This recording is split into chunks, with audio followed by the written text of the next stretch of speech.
For decades, thousands of Africans, including Cameroonians' brightest students, researchers and professionals, have left in search of better opportunities abroad. Last week, the ministries in charge of education said over 3,000 teachers had left Cameroon to join tens of thousands of doctors, nurses and other professionals looking for opportunities in developed countries, especially Canada. While many thrive internationally, Cameroon continues to grapple with the consequences of this persistent brain drain. But could stronger partnerships between African and European or American universities offer a solution? From joint research programs and students' exchanges to innovation hubs and diaspora networks, many believe this collaboration could help transform brain drain to brain gain. So tonight, can global academic cooperation help retain talent, attract expertise back home, and strengthen Cameroon or Africa's knowledge economy? Our topic of discussion is, can global academic partnership reverse talent exodus? And we are Esther Law, Communication Director, Education Malaysia Global Services. Welcome to the program, Madam. Thank you. Is it the first time you're coming to Cameroon? Yes, it's my first time. Okay. When did you arrive in Cameroon? A few days ago in Douala. Oh, yeah. This is the second city. What did you know about Cameroon before coming, and what have you observed? You have a famous footballer. Yeah. It's the first time I come across Cameroon. Yeah. And I also know that you have one of the world's best cacao. Yeah. Yeah. And it is said that Malaysia got the seed to produce cocoa from Cameroon. Is that true? Have you ever done investigation, found out that? We have some farming, but is not as commercialized as the Western African part. Okay. Yeah. You spoke about a prominent footballer. Who is this footballer? Actually, I cannot remember his name. It was quite some time ago. He played, I think, at least 2 to 3 times a World Cup. And I know that he's over the age 40 years old. And he's Roger Miller. Yeah. Yeah, just understood. Thanks for coming to Cameroon and for accepting to be with us. Thank you. We have Kafayat Akin-Sesan, who is Regional Manager, West Africa Cambridge Education Group. Welcome to the program, Madam. Thank you so much. It's good to be here. Yeah. It seems as if I'm back home. Back home? Yes. Okay, because you've been visiting Cameroon several times. Yes, this is like my second or third visit, but I am Nigerian, so I'm just next door. Yeah. So Cameroon feels like home. Yeah, we have a lot to share in common. Of course. Example? Well, apart from the fact that we are very hospitable, our foods are similar. I love plantain, and you guys have lots of plantain, so Cameroon feels like home. From your name, I guess you're Yoruba. Of course, from the southwest. Okay. Yes, so I'm a Yoruba girl from Nigeria. That's great. Yes. Ewang Atabe, CEO of AECO Limited Cameroon. Welcome to the program, sir. Thank you, Moki. It's a long time you were here. Yes, and I'm happy to be back again. Okay, thanks for coming. Thank you. We also have Margueritte, who is Data Science Tech Institute from there in France. Welcome to the program, Madam. Thank you very much. Wow, nice to have you here. Me too. First time in Cameroon too? No, I'm a Cameroonian. Wow, that's serious. But you work in France? Yeah. Talk to us about Data Science Tech Institute. Okay, so DSTE is a school of engineering in France. We are very specialized in AI, data and cyber security. We have undergraduate, postgraduate, and continuous lifelong education. So we have 3 modes at DSTI. We have iBat mode, we have on-campus, and we have live stream. I can also add Spock, online self-paced, to help professionals to increase their soft skill and hard skill in AI without left our actual job. You're a true Cameroonian. Yeah. Why are we insisting on speaking in French? The Cameroon, a bilingual country. Yes. Anyway. But I'm working in English. We shall accommodate you. Thank you very much. We'll prefer that you speak in the English language. Okay. This is Twilight. This is CRTV News. I am Moki Edwin Kindzeka in Yaoundé.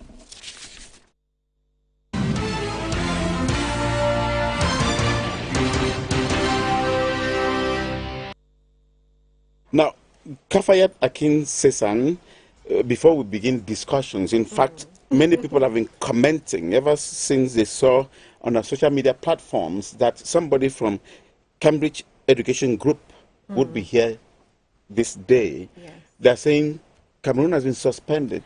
Cameroonian students may not have visas to study in the UK. So what is about that? What is happening?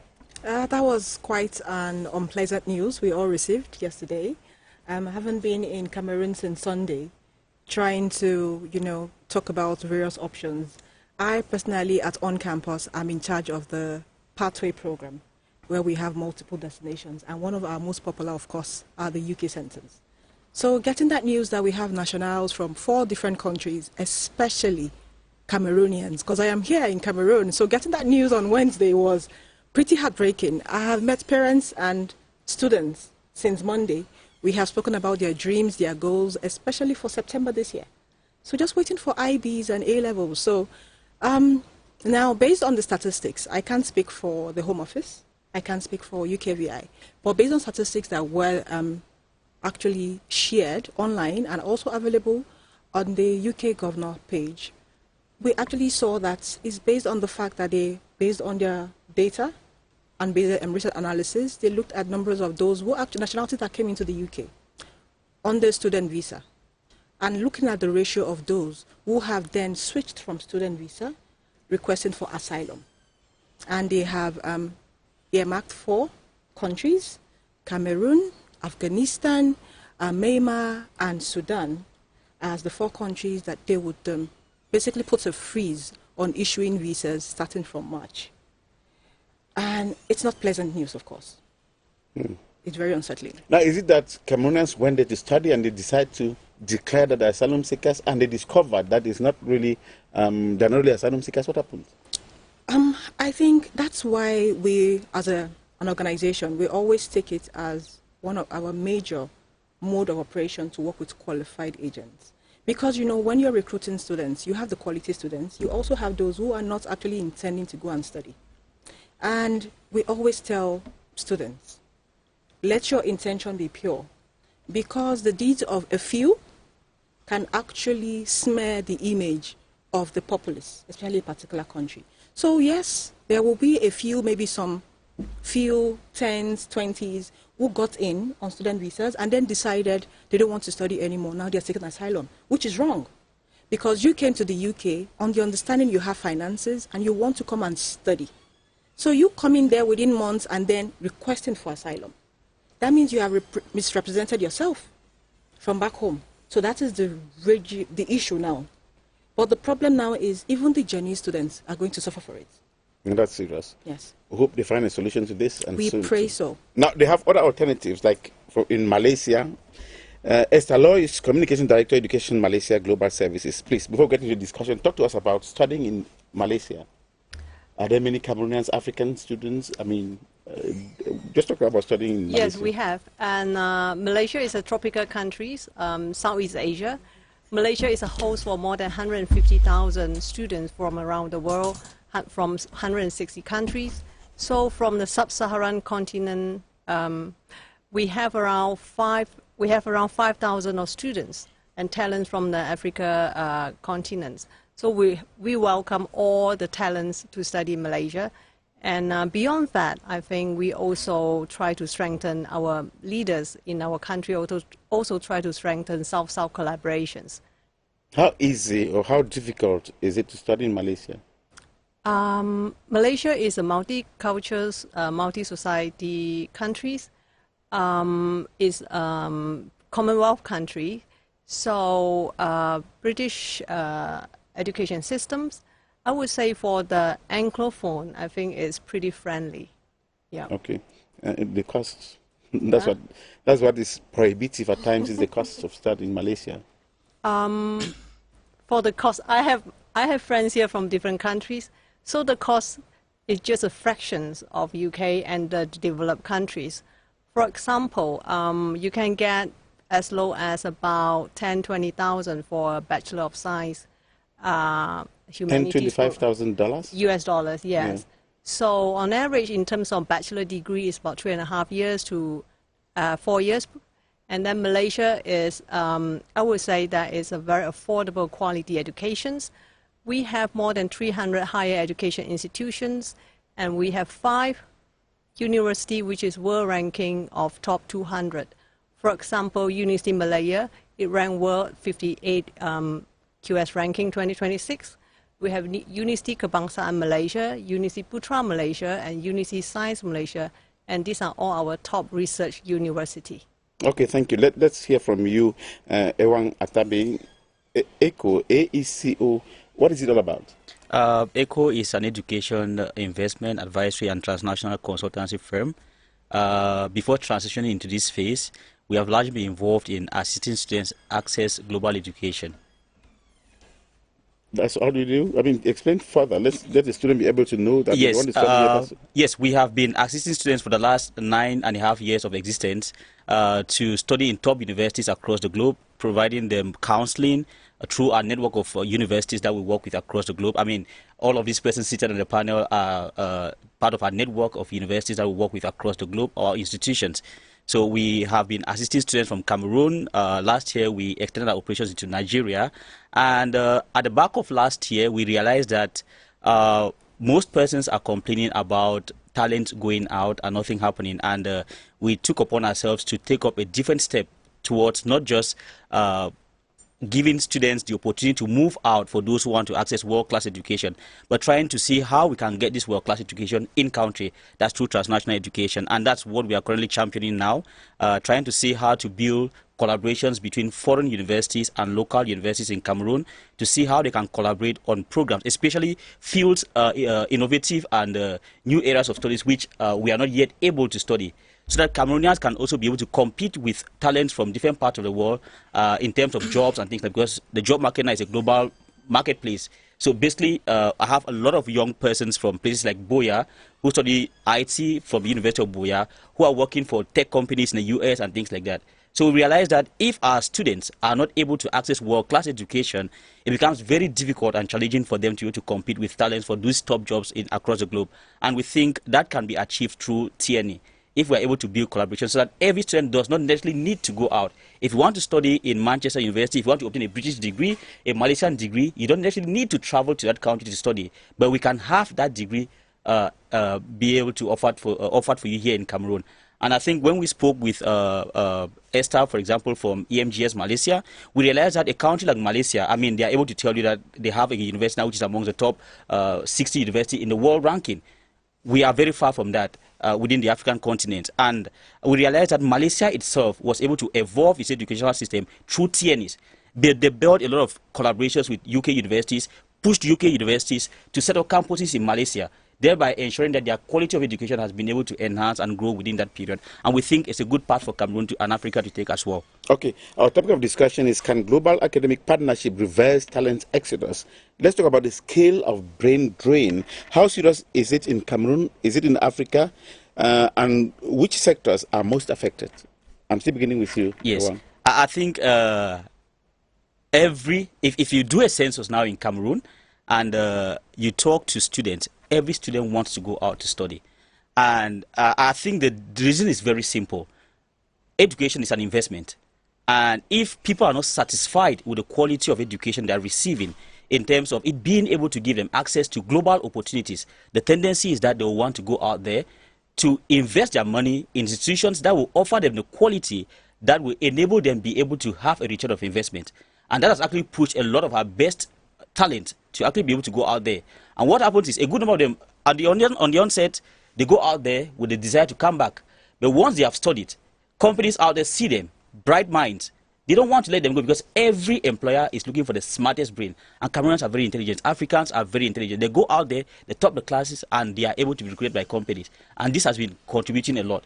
And we think that for myself, I think I speak for myself, I believe that we can actually be able to not stop it, but try to see how to curb it to a greater extent if we are able to delocalize some of these top universities and credentials and bring them in-country, so that students are able to study here. We shall look at solutions, but then look at the problems before we move there. Now, Kafayat, Akin-Sesan, what are the pull and push factors? Why do students in Africa prefer to go to develop at times at all costs?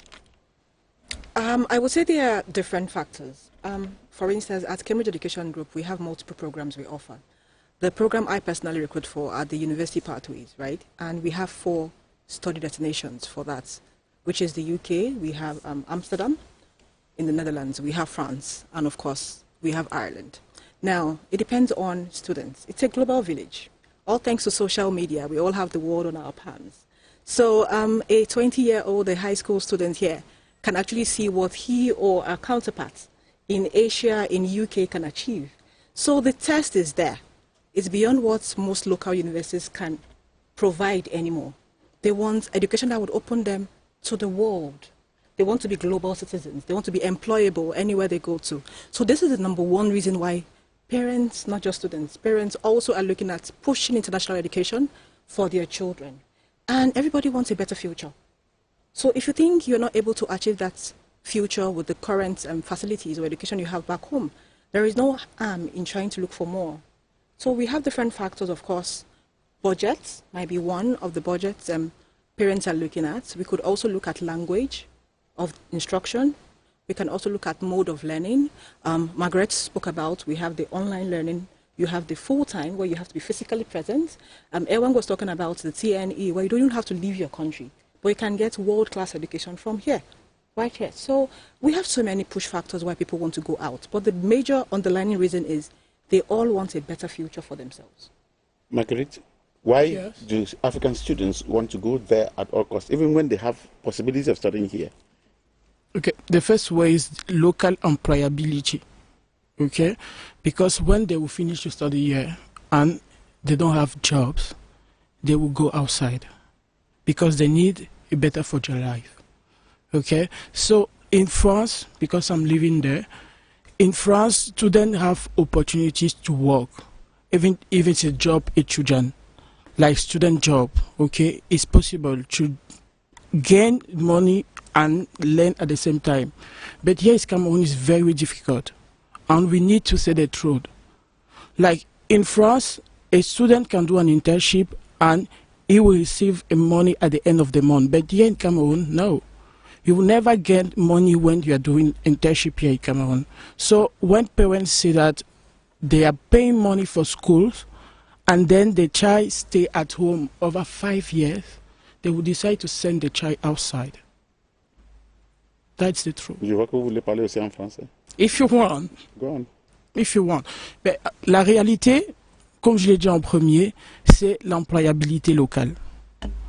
Et c'est le point le plus critique, parce que c'est bien de former, mais si après, il n'y a pas d'emploi local, ils finiront toujours par partir. Ils finiront toujours par partir parce qu'il n'y a pas cette accessibilité au travail. C'est pourquoi à DSTI, je prendrai la preuve de DSTI. C'est pour ça qu'on a cassé la barrière géographique en mettant en place des programmes online. C'est-à-dire les étudiants ont la possibilité de suivre nos cours de bachelor et de master tout en restant dans leur écosystème local. C'est-à-dire un étudiant a la possibilité d'obtenir un diplôme d'élite tout en restant chez lui et il a plus de chances d'y travailler et d'y entreprendre. C'est ça la réalité des étudiants étrangers. C'est qu'on va à l'extérieur parce qu'on recherche le meilleur pour nous et où on a plus d'opportunités que dans nos pays locaux. All right. Now, Esther, when students, African students get to Malaysia, do they also have this opportunity to study, work, and be able to fund their education? They're able to study, but we do not have a work and study visa. Students are encouraged to focus on the study during the study. However, students are allowed to work during the semester break. Yes. What is so difficult? Do you see African parents who send their children to Malaysia? They're able to raise the money and pay, support the education, and when they finish what they're out there for, what happens? They come back home or they want to stay again there? Some of the students stay back and they're entrepreneurs and they landed with a career. And some of them, they went back or traveled to another country to further their study or for work. So it's a mix of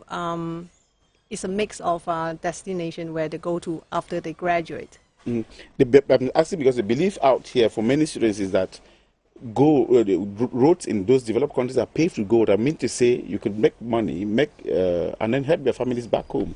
At times the families spend a lot of money, sell landed property to be able to send their children there.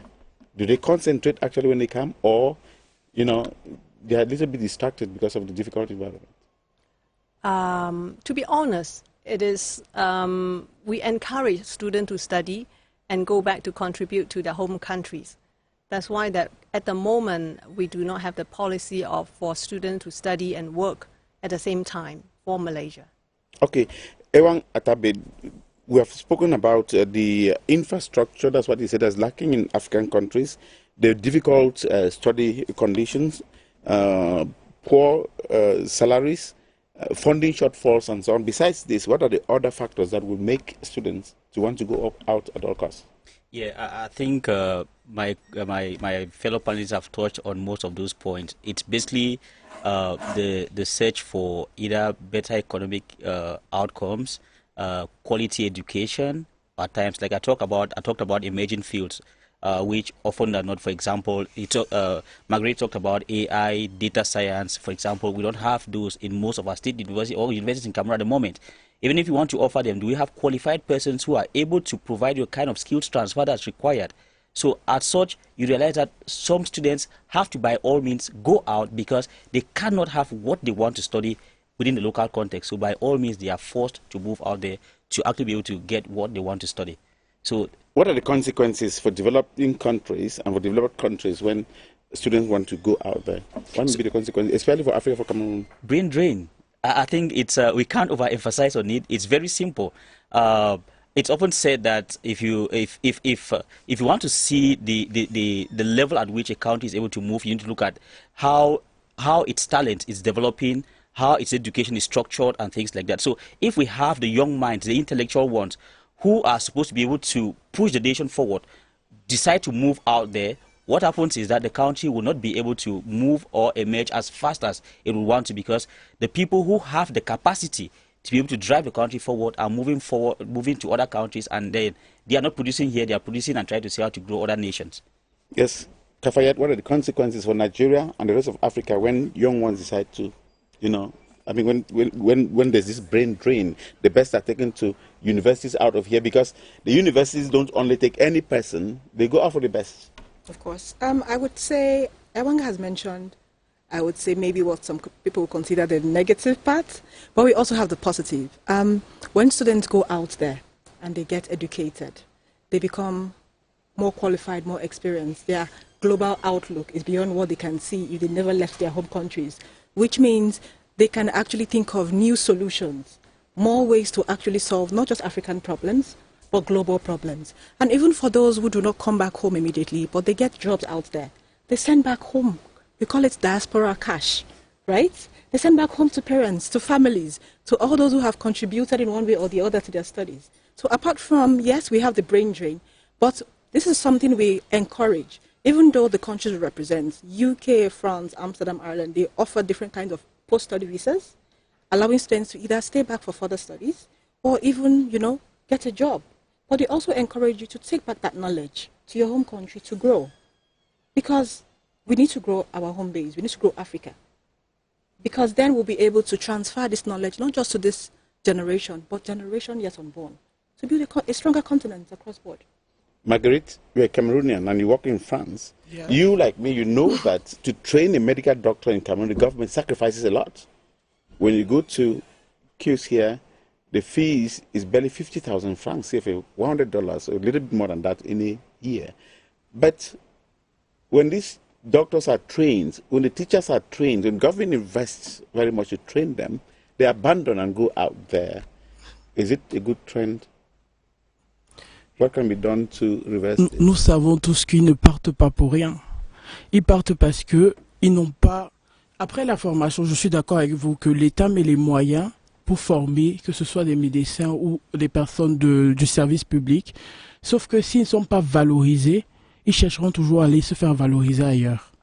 Si la valorisation ne dure que 2 ans, 3 ans, et qu'après il n'y a pas de suite, ils finiront toujours par partir ailleurs. Donc, la meilleure chose à faire, c'est de les laisser partir ailleurs et de faire en sorte qu'ils reviennent avec les best practices dans notre pays pour le développer encore plus. Ce n'est pas de condamner l'exode des talents vers l'extérieur. C'est de faire en sorte qu'il y ait une sorte de migration circulaire. Que les talents ne partent pas du point A au point B sans retour. qu'il y ait une sorte de flux multidirectionnel qui permet aux talents d'aller à l'extérieur, de prendre les meilleures méthodes possibles pour venir après développer notre pays. Mais s'il y a ce blocus-là, la seule chose qu'ils auront à faire, c'est de partir et de caler.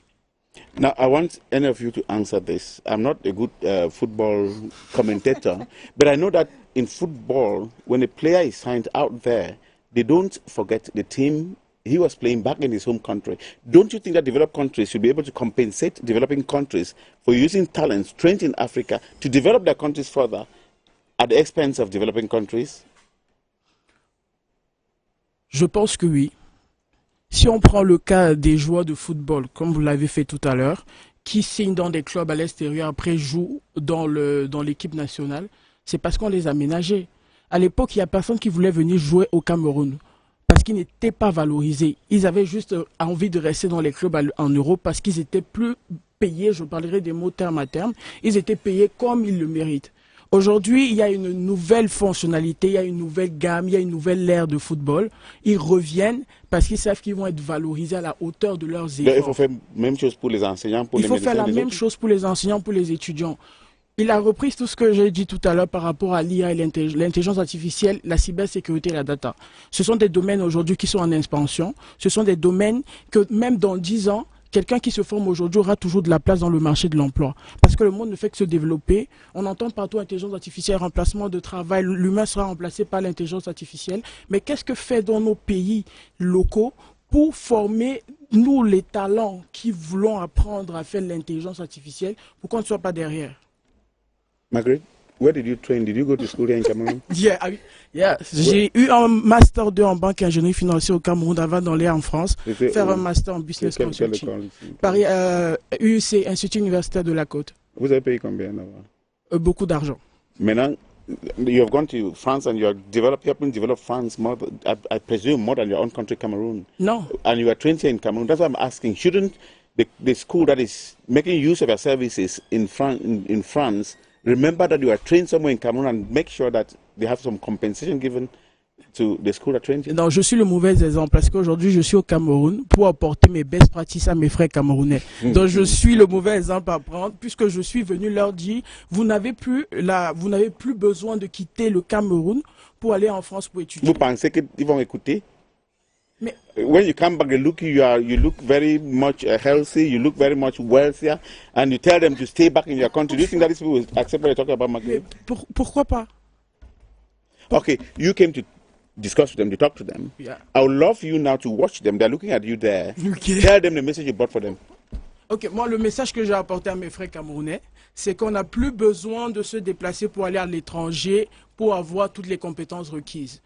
Je vous ai donné l'exemple tout à l'heure des modes d'apprentissage qu'on a à DSTI. On a le live stream, on a le online self-paced qui permet aux professionnels de se former sans toutefois quitter leur poste actuel. Et je pense que c'est un gros pas déjà qu'on fait dans les partenariats académiques internationaux parce que c'est le thème d'aujourd'hui. Le thème, c'est de savoir si les partenariats académiques internationaux peuvent renverser l'exode des talents. Le premier argument que je pourrais apporter, ça sera la formation sans déplacement. Aujourd'hui, avec la technologie, on peut importer l'excellence académique sans exporter les corps. Donc, un étudiant peut obtenir un diplôme d'élite tout en restant dans son écosystème, d'y entreprendre et d'y travailler, plus qu'arriver en France, payer des loyers, payer une école, chercher le travail, se casser la tête, renouvellement de titres de séjour. Là, vous avez sur un plateau d'or un diplôme tout en restant assis dans votre canapé à la maison. Vous interagissez en temps réel avec les professeurs, avec vos camarades. Vous gagnez beaucoup.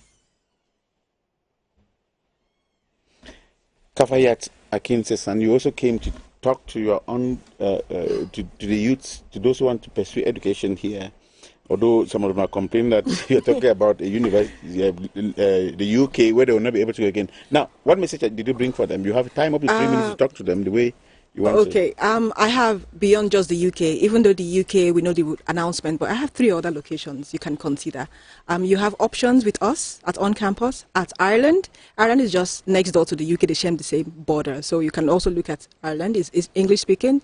Think about any course you want in IT, in pharmaceutical sciences, and the health sciences. We have that in Ireland. We also have France. We have quite a number of partner schools in France, from Kedge Business School, Paris School of Business, the list is on and on.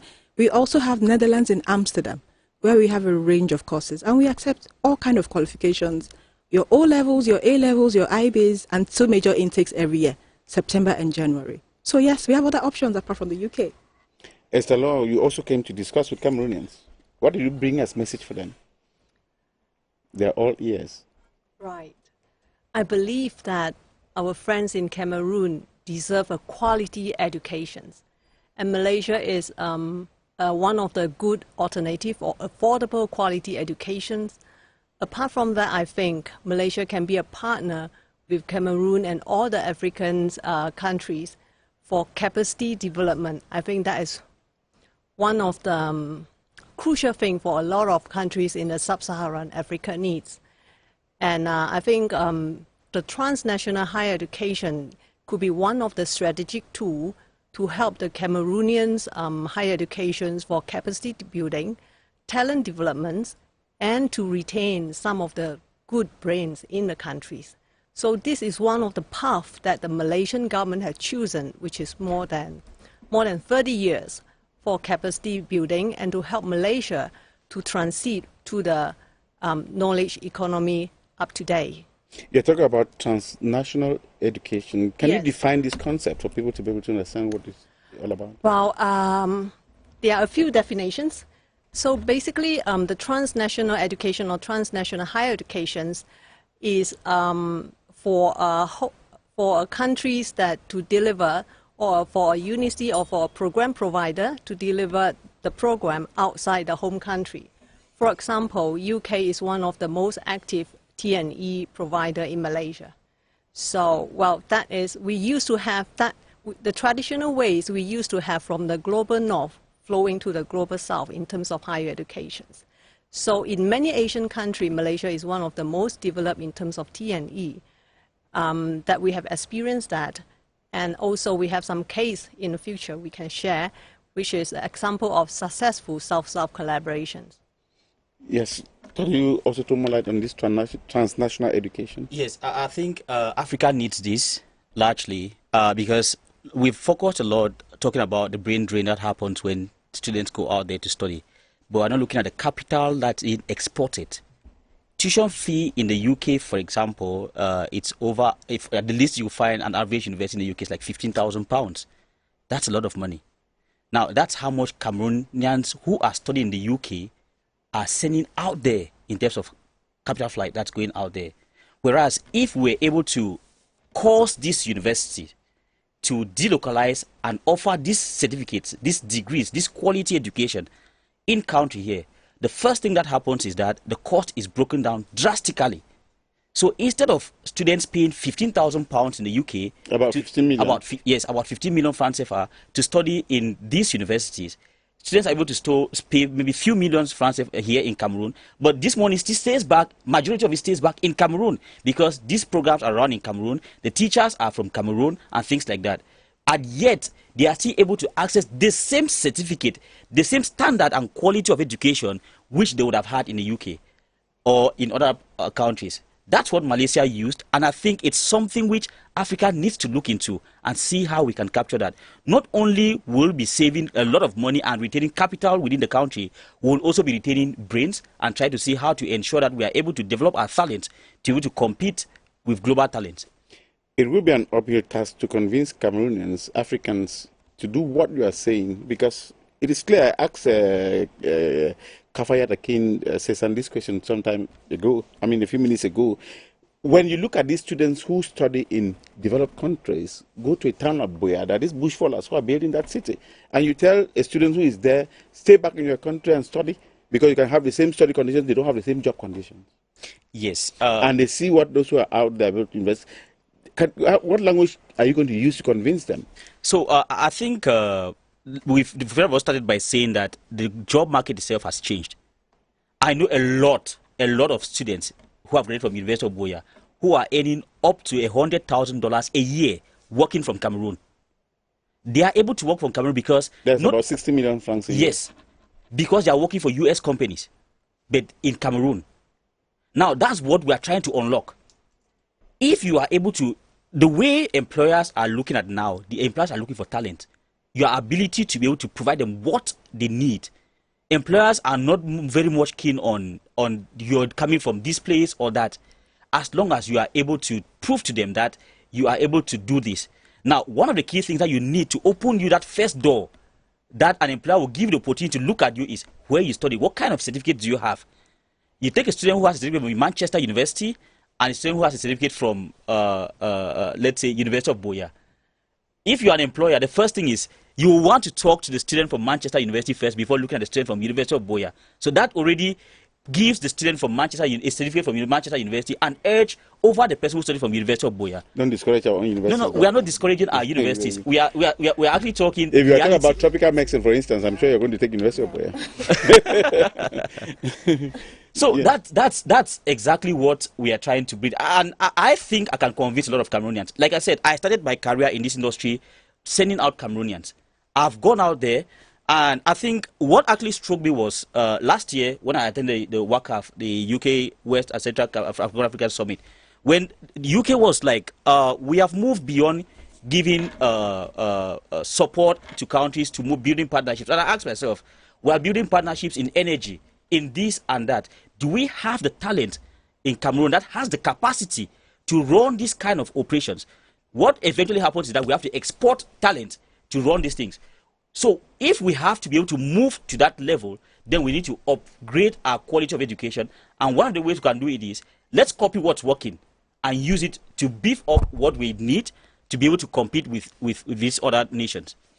Marguerite, we've spoken very much about what should be done, but at the level of policy, I think something should also be done. So I want to know, I wish to know, and people watching wish also to know, what are the concrete policies or partnerships that could transform talent migration into a system where knowledge flows back to benefit Cameroon, to benefit Africa? Okay. Merci beaucoup pour cette question. Je prendrai comme preuve un partenariat que nous avons avec l'Asie. Nous ne nous contentons pas seulement d'attirer les étudiants en France. Nous envoyons nos étudiants de toutes nationalités confondues faire des stages au Japon, en Chine, au Vietnam ou en Corée du Nord. Et on a un local route. Parce que nous, on pense que un étudiant qui vient en France pour étudier doit avoir le support de son pays. C'est-à-dire, nous, DSTI, on peut signer des conventions de stage partout dans le monde.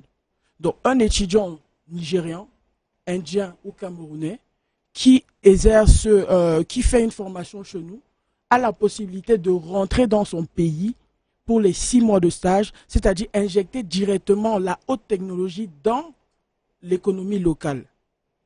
Donc, je pense que les partenariats universitaires locaux, modernes, modernes, ont beaucoup plus de chances de développer notre pays que de faire partie des étudiants uniquement. J'ai posé cette question, je vais essayer de parler en français. Okay. Okay. Quand on regarde les étudiants qui sont en France, quand ils rentrent ici en décembre, là, on voit qu'ils ont des moyens plus que nos étudiants africains. On voit aussi que peut-être ils assistent les familles, ils développent, ils construisent les maisons ici, ils développent les business d'affaires ici et les autres. Et vous êtes en train de dire aux Camerounais qui sont ici sur place de ne plus aller là-bas, vous allez les convaincre avec un langage. J'ai compris, moi j'ai compris que c'est bien de rester ici, aller à l'école. Mais comment convaincre les autres qui vous écoutent maintenant? Quel langage? Il vous a donné un exemple très simple. Je vous ai demandé de... Il vous a donné un exemple très simple tout à l'heure. Il vous a dit qu'il y a des étudiants qui gagnent $100,000 60 millions de francs CFA chaque année. En étant au Cameroun. Ça veut dire qu'ils ont ramené les best practices dans leur pays et aujourd'hui ils sont en train de le vendre à l'extérieur. C'est-à-dire former des profils pour le marché mondial. Tu peux rester chez toi, travailler en freelance pour une entreprise aux États-Unis, en France, au Canada, mais tout en restant dans ton écosystème local. Donc, ça revient toujours à dire que aller chercher ces best practices et revenir au pays, ce n'est pas tuant. Mais le fait, c'est de revenir au pays. L'exemple qu'il a donné là, oui, on peut compter peut-être 5-10 enfants, mais les 30 000 qui rentrent de la France, là, en décembre, ils ont il peut y avoir beaucoup qui rentrent. Ils ont bon, en tout cas, je ne sais pas quel langage vous allez utiliser pour les convaincre, mais j'espère que. I hope you're going to. Ils ne sont pas obligés de rester. Ils peuvent même commencer ici, parce qu'on a un mode hybride. Ils peuvent commencer ici la première année, décider de joindre même nos campus la deuxième année, et après revenir avec les best practices. On va pas, même si aujourd'hui on essaie de convaincre 50% des Camerounais de ne pas partir, les autres 50% finiront par partir. On ne peut pas convaincre tout le monde, mais on peut juste convaincre qu'il y a une nouvelle méthode qui permet de rester dans son écosystème local et d'apprendre ce que les autres apprennent dehors. Kafayat, what concrete policies or partnerships would transform talent migration into a system where knowledge flows back to benefit Nigeria and Africa? For policies, this is where it is time where countries, governments, people in power, people who are the policymakers on both sides of the table actually need to sit down and look at how we have policies, we have meetings, we have discussions over mineral resources, over infrastructural development. This is a major resource. It is human resource. It's constantly going out. So policymakers actually need to look beyond just the capital being taken out and actually have, like for instance, when you have government-sponsored scholars, they have an undertaking where after you are done with your education over there, you need to come back home to be able to return some of that knowledge back, right? So we can, although it will be quite difficult to have something similar for students who are self-sponsored, because parents are the one gathering this money to sponsor their kids out there. So you won't really, it will be difficult to tie it down to a policy saying you have to come back home to return. But I think policymakers just need to speak to the sensibilities of everybody involved, trying to make them understand why it is important you actually come back home and reinvest into your background, and then be able to talk about, maybe some inviting policies where if you're a returning Cameroonian or Nigerian or West African who has studied abroad, you can start from this particular level in the civil service. That would be something that would encourage people to actually come back home, because you have a job waiting back for you. There are sometimes then in Nigeria, way back when I share stories from my father when he tells me, when the government sponsor you and you go out there or you're trained abroad, you actually come back at the very top level into the civil service and you get an official car or some other lovely allowances. So you actually look forward to coming back home, even having been trained abroad. So I think it's time we actually revisit that, because we would gain a lot by having this talent return back home, reconnect to the system, and be able to give back. So we need that discussion to go on. Some countries like Cameroon have projects like in the Ministry of Youth Employment, Ministry of Employment and Vocational Training, where they help integrate people who are coming back with studies from outside to create little enterprises and also jobs. Now, let us talk about how global academic partnership can be effectively used to reverse talent exodus. Law? Well, just to share a bit of Malaysia experience, Malaysia has quite a close population, about 33 million, like Cameroon. So we only have, 40 years ago, we only had 20 public universities. We have not enough university for the local students. So one of the policy our government use is actually to increase domestic access by inviting foreign higher educations to build their campuses and to introduce their program in Malaysia. And also we have the government introduced the Private Higher Education Institution Act in 1996 that legalized, which is allowed private university to run the transnational higher education in Malaysia. That helped a lot of Malaysia students to access to quality higher educations, as well as it helped Malaysia to counter currency outflow, which is brain drain. That's what you are raising. There are a lot of money spent also to invest in these foreign universities. So you two, what are how can global academic partnership be used to reverse talent exodus? Yeah, I think that's the direction to go. She just said it all. Beyond the government, I think we also need to look at the private sector. I think I was having a conversation with Esther, and I have talked largely. I think we met, and I had to actually push her to come to Cameroon because I told her this is the direction that we have to go. She mentioned that one of the things that Malaysia did was that you had private companies taking part in investing in the setting up of some of these campuses of foreign universities. It's not just left to the government. It is not left for the institutions. It's not just about building collaborations between University A and University B in Malaysia or in the UK. It's about how companies in Cameroon can look at the fact that they have a duty to contribute towards talent development. If they are not able to train the right talent, they will not have the right people to power their companies or produce what they want to produce. And they need to look at this sector as well and know that, look at where Cameroon is situated. We are actually at the heart of Central Africa. Today, Malaysia is exporting education. We can do that within a very short period of time. Cameroonians are very smart. And we are saying that beyond government policy, the private sector as well, industries, needs to have to play a part in this. You can engage with institutions to partner with other institutions to set up brand campuses here, and this will be a big investment that you're doing in terms of human capital development and also trying to see how we can retain best of our talent. Can you give practical examples? If a company, I don't know which one was. So let me take, for example, I would say, for example, I think recently the Port of Kribi recently signed, or the UB signed a partnership with the Port of Kribi. And I think I had extended a letter already to the University of Boya, congratulating the Vice Chancellor for that movement. And my idea was this: I think we can build beyond this.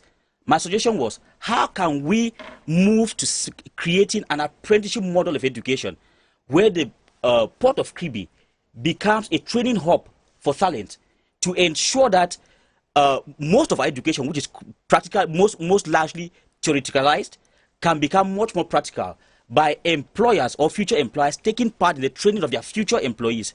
And I'm keen on seeing how we can transition from the current educational model that we're doing to apprenticeship model, formal apprenticeships. The UK, for example, if you ask the UK government, how do they manage their high level of graduate youth unemployment or graduate unemployment, they'll tell you apprenticeships. This is something I've taken a lot of time to research on. And I've been approaching certain institutions in Cameroon, but nobody listens. The UK will tell you, if you apply to a university study in the UK, they will tell you apprenticeship programs are strictly for nationals. They don't allow international students to apprentice because it is very difficult. So imagine, Mr. Moki, I'm sure you have over 25 years of experience in this field. Imagine you have to take a young Ewang as an apprentice for the next 4 years. What happens? You'll be transferring your 25 years of experience to me. So I'm starting my career from your 25 years of experience. And what we have seen, which is one of the major causes and which most companies are struggling in Cameroon, is that students are not able to translate the knowledge into practical on-the-job skills. But that will not happen through an apprenticeship because it is skills transfer. You are learning on the job. And that's what we need. Beyond this, and we think that we can move and establish these powerful models of education, get a UK university to help enhance a campus here to deliver an apprenticeship model of education. And I think we have a lot of opportunities to build on these things. So there is a lot that we can do. It's about the will. Are we willing and ready to do it? So University of Boya is doing something. What is it? They are not doing it. They have taken a step. I think they've signed a partnership. And my proposal was, we can move beyond this. Let's build an apprenticeship hub in the Port of Kribi. Let the Port of Kribi, where you have different industries there, let's start training different persons in different fields. Go learn by doing it. You learn by doing it. You gain experience. You gain knowledge. You build a professional network. And trust me, you even gain resources, because if you are doing an apprenticeship in a company, first year, by the second year, you're contributing. And the company would see that they have to start rewarding you. That's how we are able to close down our graduate unemployment within our country. This is Twilight. This is CRTV News. Let's take a break. We shall be back.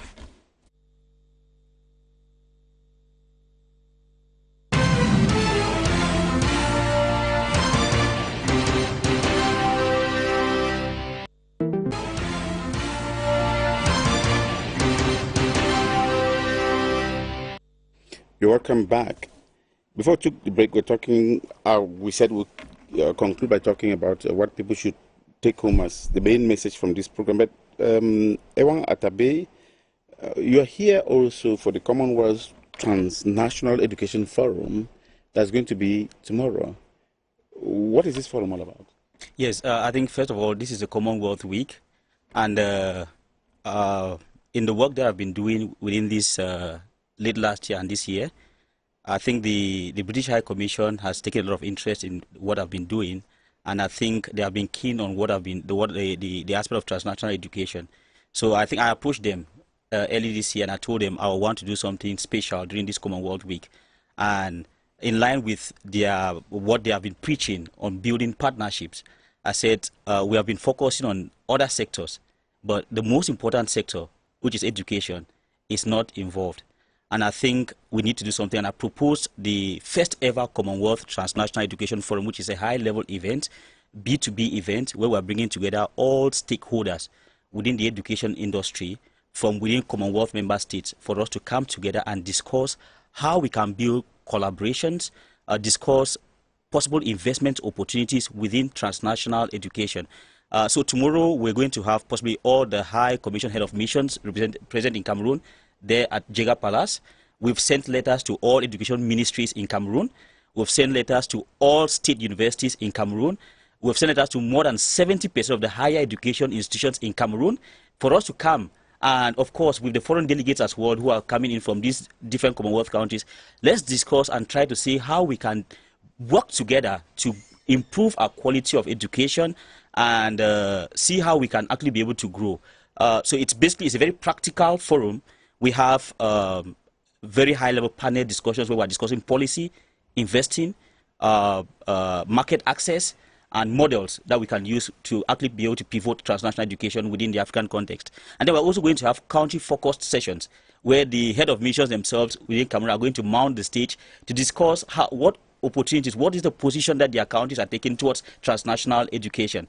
And then most importantly, we are occasioning a deal room where universities in Cameroon have the possibility to discuss with universities who are coming from abroad on how they can collaborate to build partnerships so that they can actually be able to deliver some of this world-class education offered by some of these universities in Cameroon. So that's what is happening tomorrow at Jega Palace from 9:30 a.m. Is that one, Atabe? You said people, they're not listening to you. They are not listening to me. They must listen this They must listen. They are listening. Okay. Now, let us come to what we call the take-home message from this program. Those who watched the program from the beginning, can you summarize what you think they should take home now? I'm starting with you, Margueritte, who is a data science tech from the Data Science Tech Institute in France. Take-home message. Merci de m'avoir passé la parole.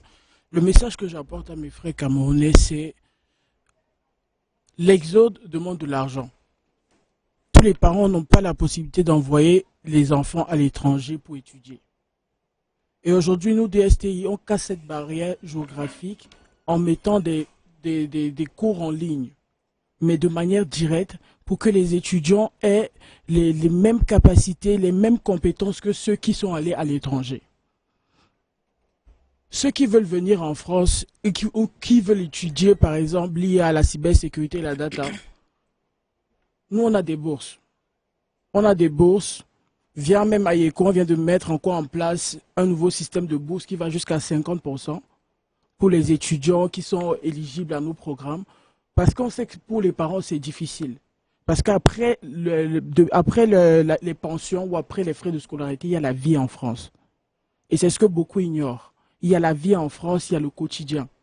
C'est vrai qu'en France, il y a beaucoup d'avantages. Il y a l'APL qui aide les étudiants à payer leur loyer. Il y a la sécurité sociale. L'État couvre 70% de vos frais médicaux. Mais en dehors de ça, il y a la vie en France. Nous sommes aujourd'hui en train de faire des partenariats. C'est même l'une des raisons pour lesquelles je suis au Cameroun. Faire des partenariats avec des universités locales. C'est-à-dire, on injecte des classes au sein des universités où nos professeurs de Paris viendront faire des cours quelques jours à Paris pour que, c'est-à-dire que l'information, il n'y ait pas d'asymétrie d'information, que l'information soit la même, que pour ceux qui sont à Paris ou pour ceux qui sont ici. Donc, nous cherchons également, en tant que Camerounais, je suis chargé de développement international au sein de DSTI. Mon premier pas, c'est de développer mon pays. Mon premier pas, c'est de faire des partenariats au Cameroun avec des universités pour augmenter ces opportunités pour mes frères camerounais de trouver du travail. Et de trouver du travail dans des domaines qui sont en expansion comme l'IA, la data et la cybersécurité. Thank you. You're very welcome. Kafayat Akin-Sesan, what is the take-home message today after this program?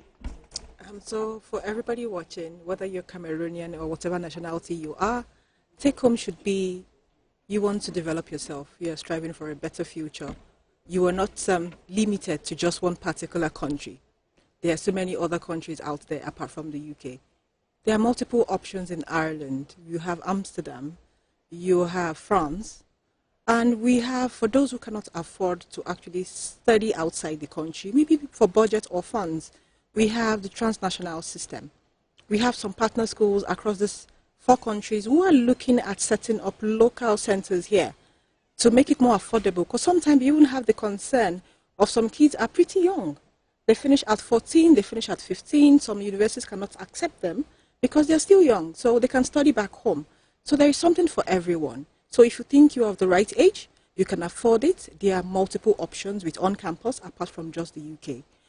We are going to be having an event on Saturday at Jega Palace. So if you have the time, you can come along with your parents and sponsors. Let's talk about all the options. You can, about not just the local and TNE option, but also options beyond the UK. But we hope that the policy would be reviewed in time for September for those who are still very particular about studying in the UK. But the sky is very wide. There are many other countries you can study at. If I may know, are there also scholarship opportunities for those who want to study back here at home? For those who want to study back home, that would be discussed with the TNEs, so the partner schools that have TNE relationship. Yes, they might offer some discounts, but the discounts we currently offer are for those who are looking at studying outside the country. So we have scholarship across all the programs, whether it's a business-related program, whether it's nursing, health science, medicine, even if you want to study engineering, we have quite a range, and then, of course, the IT and the AI courses. There is always scholarship for those students. Okay, thank you. Esther, Communication Director, Education, Malaysia Global Services, what should be the take-home message? Our Cameroonian friends, brother and sister deserve a good quality higher education. Capacity growth without capacity building is a strategic trap. Malaysia's doors is always open to be your developmental partner. So the futures of internationalizations of higher education lies in co-producing institutional strength. And I wish Cameroon all the best. Thanks for coming. And I remember what you told me at the beginning of this program, that before coming you knew about a football star. I forgot the name, Roger Miller. Yeah. When you said it's over 40 years, and I remembered why you did not forget him. You're welcome. And also, Malaysia is a very good partner of Cameroon because the Malaysian industry, I mean, the palm nuts they use in producing. Yes. Cameroon has been collaborating with Malaysia very much to be able to improve its palm, the palm products sector. Right. We hope the collaboration continues. And if somebody wants to study, how do they get in contact with you here? Or you have it online? Yes? We have online, and then we also in this Saturday, the Commonwealth Education Forums. You're welcome to drop by to ask any questions. Okay. Ewang, Atabe, take a message. All right. I think the first thing is if we have to do anything, we must have the will. I'm talking to government, I'm talking to private sector, I'm talking to Cameroonians. I think we talked about lack of personnel, for example, to train people in critical fields. Cameroon is investing a lot of money to source, to scout talent out there in football, for example. Why are we not doing that in other sectors? We have Cameroonians out there who are doing amazing things across different fields. We should be able to also invest to scout them and provide a platform for them to be able to come back home and see how to contribute towards nation building. I think it's not just about football. We have critical areas where we need to be able to improve for us to be able to develop. And most importantly, I think if we want to be able to move to the right direction, we need to get our education right. And I'm saying again that our education institutions need to look at what's working out there, try to see how to build meaningful collaborations, and see how we can pivot our educational systems, our education as a whole, so that we are not just training people for the sake of training, but we are training people with the relevant skills that employers are looking for, with the relevant skills that we need to drive our respective industries.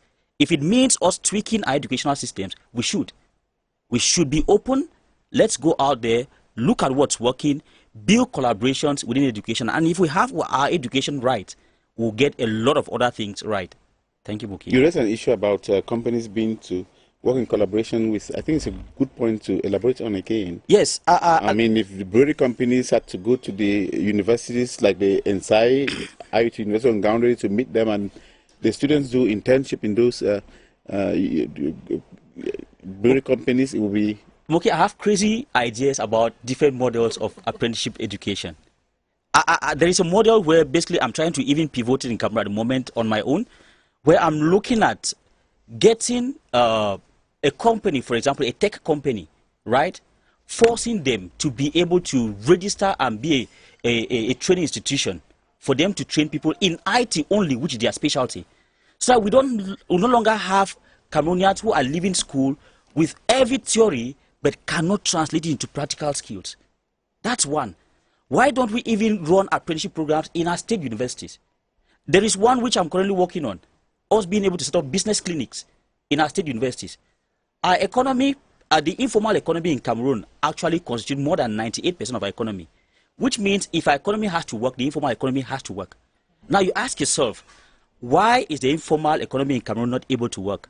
Why? Because the people who are driving the informal economy don't have the capacity. In fact, they are even scared to grow because they don't have the knowledge, they don't have the skills. Now, how about we set up business clinics in our state universities? Let me give you a practical example. Every year, we are offering a program on entrepreneurship and business management. We are not recruiting people who want to give us new business ideas. We are recruiting people who will come in. One of the prerequisites for you to join that program is that you have to source an informal business from within your community that meets specific requirement. One, has the capacity to become a formal business. Number two, can be able to scale, right? Number three, is able to accept investment. Now we get people to work for these businesses in collaboration with the persons who own these businesses who don't have capacity while they are going through their training, which is designed in the form of master classes. Focus on skills transfer. Now, if these people have to work for this business for 3 years, in 3 years, they will transform these informal businesses to formal businesses. What does that do to Cameroon? We are creating jobs, because the moment an informal business becomes formal, we create jobs. What does that mean for revenue in Cameroon? Tax revenue, because they have now become formal, they are paying taxes. It is very easy for us to build systems. We just have to be open to listen to people and accommodate them. The fact that you are seated somewhere doesn't mean you have monopoly of knowledge. We should be able to open our ears to every Cameroonian and listen to people. We have amazing ideas out there. It's not just me. We have people who are speaking, but nobody is listening. We cannot get our nation forward if we don't listen to every other person and try to see into their own perspective and give an opportunity for them to be able to put into practice what they are saying. So I've been saying that nobody is listening to the language I'm speaking, and I'll keep speaking, and I think they should listen to me. You don't need to exaggerate when you say nobody is listening? Nobody is listening. Because, for instance, you're organizing an event tomorrow, the Commonwealth Transnational Education Forum, because somebody listened. Somebody. Do you want to know the person that listened? No. Okay. You didn't give the person that did not listen. But I hope your relationship with the government is moving. Perfectly well. I think I've extended letters already to every major government department, and I'm hoping that they will honor the invite. Because we need to discuss. We cannot do everything without the government. The government drives policy. So if the government gives us the window, we will be able to do this. Because they listen. That's where we end Twilight on CRTV News. Our topic of discussion: can global academic partnership reverse talent exodus? And the answer is likely yes, if people are serious about it. Esther is Communication Director, Education, Malaysia Global Services, coming to Cameroon for the first time, was with us here. I want to thank her for coming. Margueritte, who is Data Science Tech from the Data Science Tech Institute in France, a Cameroonian who is coming to give back to our community. Thanks for coming. Kafayat Akin-Sesan, a regional manager of West Africa Cambridge Education Group. She's Nigerian. Thanks for coming. To Ewang Atabe, who is the CEO of AECO Limited Cameroonian. Thanks for coming. I am Moki Edwin Kindzeka in Yaoundé. Thank you for watching.